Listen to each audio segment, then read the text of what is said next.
Почитувани, добар ден. Во неделното интервју на Радио Слободна Европа разговараме со Дарко Аврамовски, извршен директор на невладината коалиција Сите за правично судење.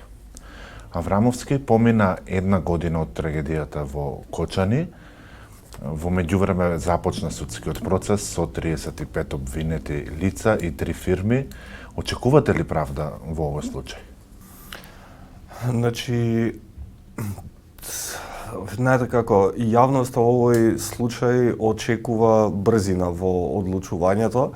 Ние очекуваме темелност и правда, меѓутоа проблем е доколку системот сега за сега не успева да демонстрира дека има капацитет за едното и за другото.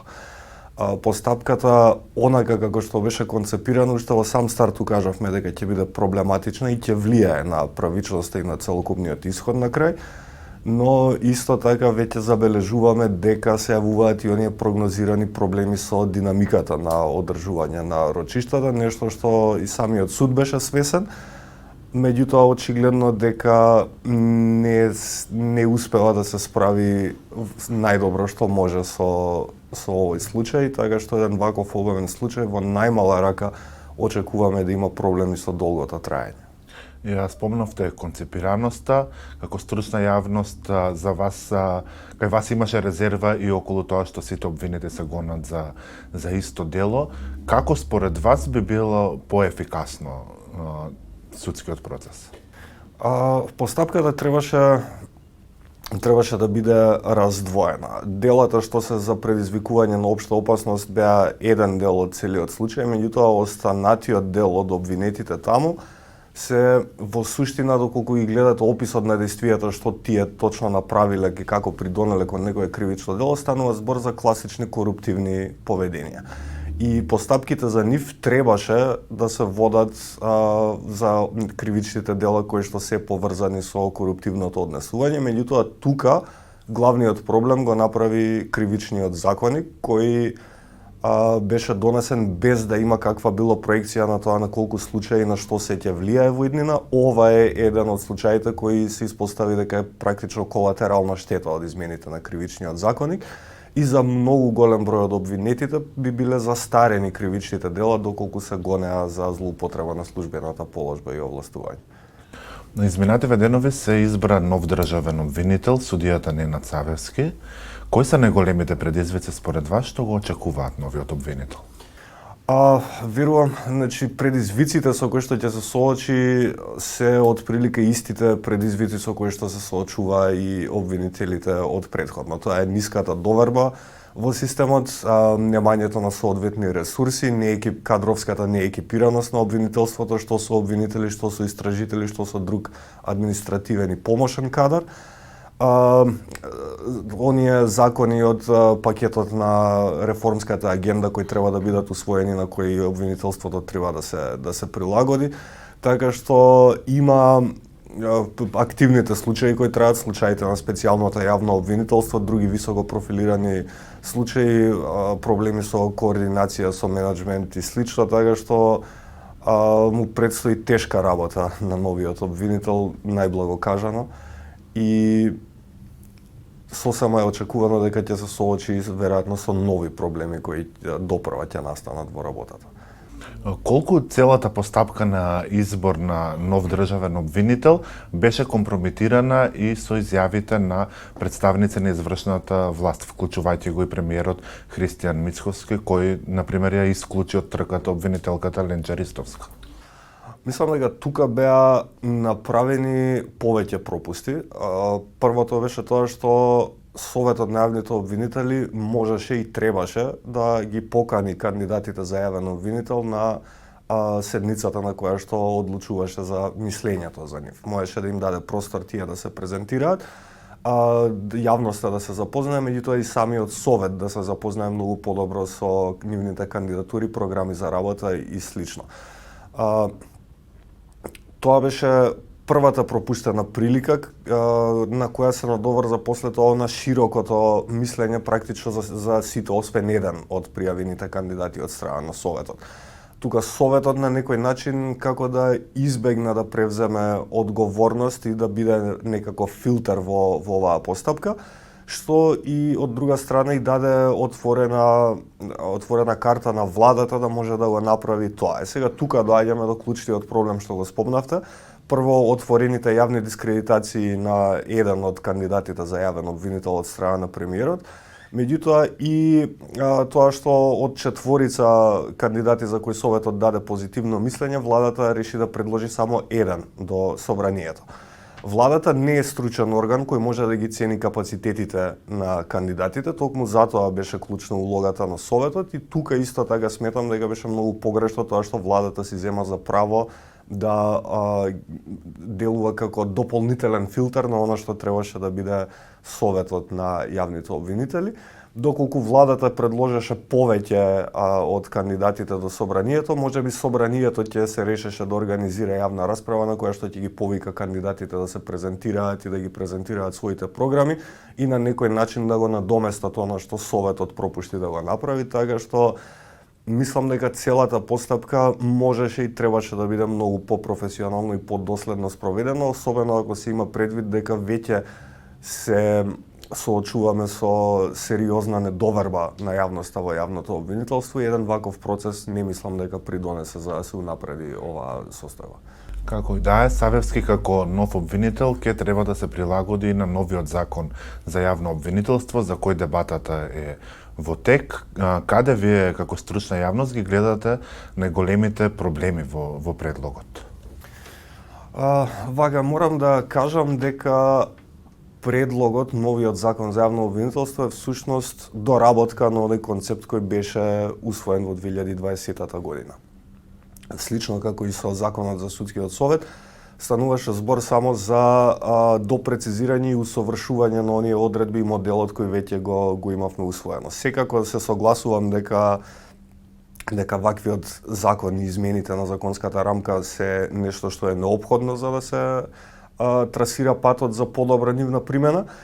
Меѓутоа, за голем дел од работите не е неопходен самиот закон како таков. Проблемот не е во законот, затоа што многу често се доведуваме во ситуација политичкиот и функционален неуспех на некоја институција да пробаме да го решиме нормативно.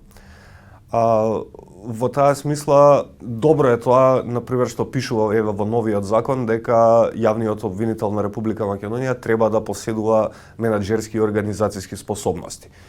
Но тоа е нешто што се подразбира од една страна, од друга страна сум речиси сигурен дека за 5-6 години ќе имаме нов процес за измена и дополнување на законот во кој што ќе треба да прецизираме што значи тоа менаџерски способности. Така што менувањето на законите без да имаме соодветна анализа на тоа кои се проблемите во праксата и зошто се среќаваме со пропусти во доследна имплементација, не доведуваат во тоа да имаме само формална измена на рамката, теоретски да го напредуваме во моделот, а во пракса да останат истите проблеми. Например, во новиот закон имаме промена на формулацијата за тоа колкав треба да биде буџетот на јавното обвинителство. Од процент од буџетот сега е тоа сведено на процент на приходите од даноците. Но практично горе-доле се истата сума на пари како и до сега. Не е истата сума, значи претходно беше базирано на целокупниот буџет, а сега само на приходите од даноците, што е помал износ. Меѓутоа, ние не знаеме дали не знаеме зошто до сега не беше обезбеден ваквиот износ кој што законски му следува на јавното обвинителство. И сега да направиме промена на тоа колку средства му следуваат и колку се оптимални без да имаме истражување и финансиска проекција, не знаеме колку чини еден случај, не знаеме кои се трошоците кои треба да се направат за да имаме инфраструктурни инвестиции, капитални инвестиции, унапредување на објекти, технологија и слично во јавните обвинителства.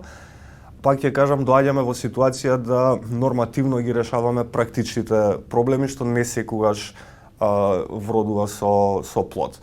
Така што, иако законот е добар и представува унапредување на моделот кој што веќе го имаме усвоено, не мислам дека клучниот проблем беше законот, туку треба да се најде коренот на проблемите зошто не се применуваат ваквите одредби во пракса.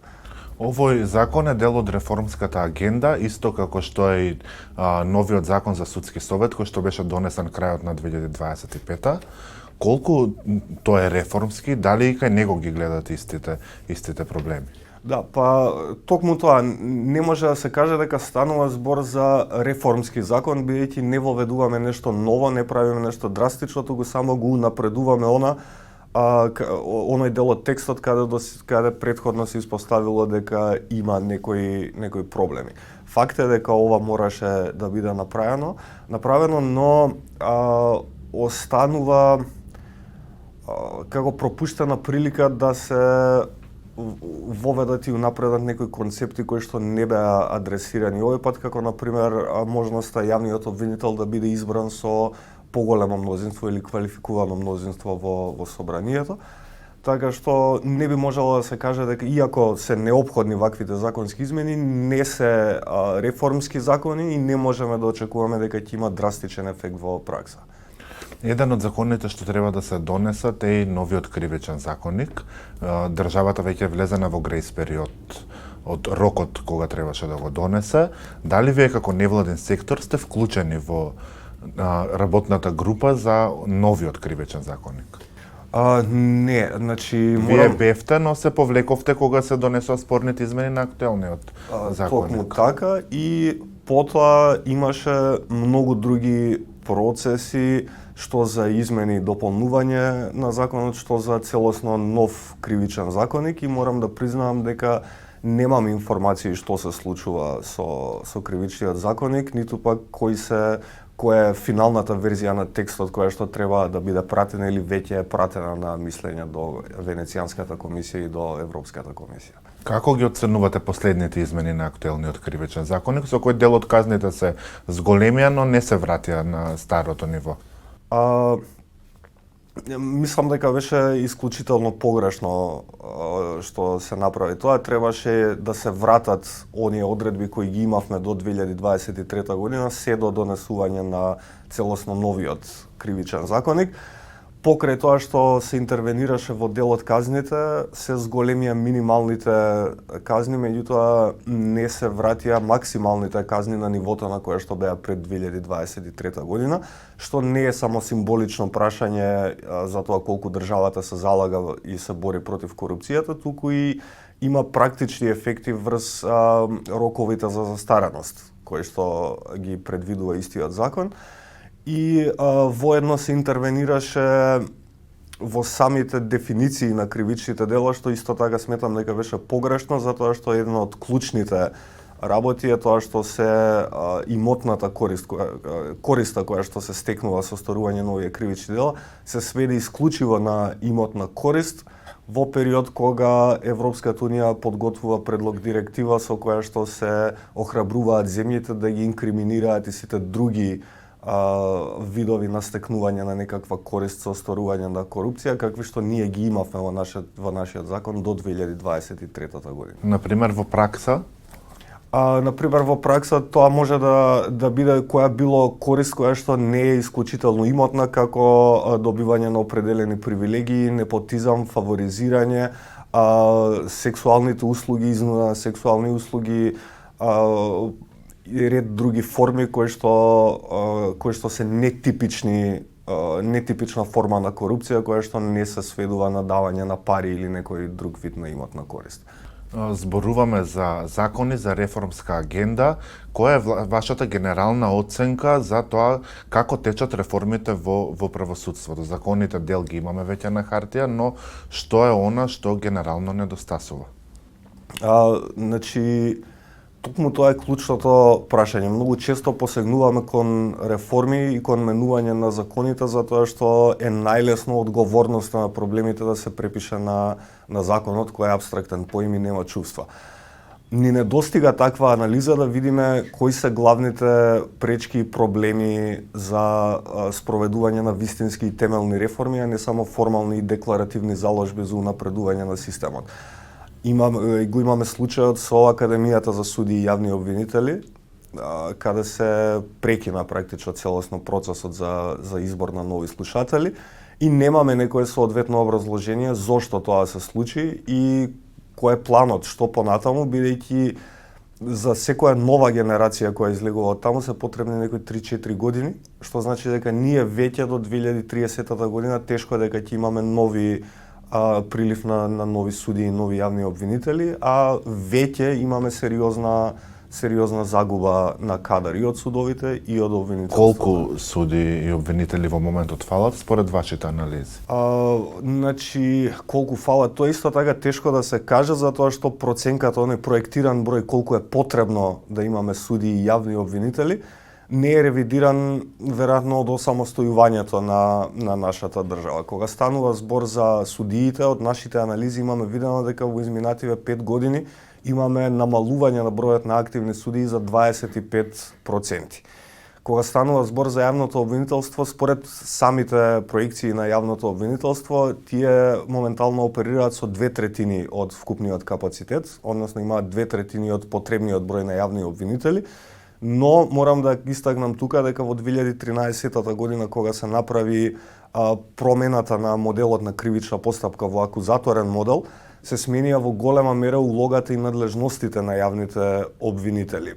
Ваквиот модел кој го имаме сега изискува многу поголем ангажман од јавните обвинители, што би значило дека еден јавен обвинител може да работи помалку предмети по овој закон отколку што тоа беше претходно.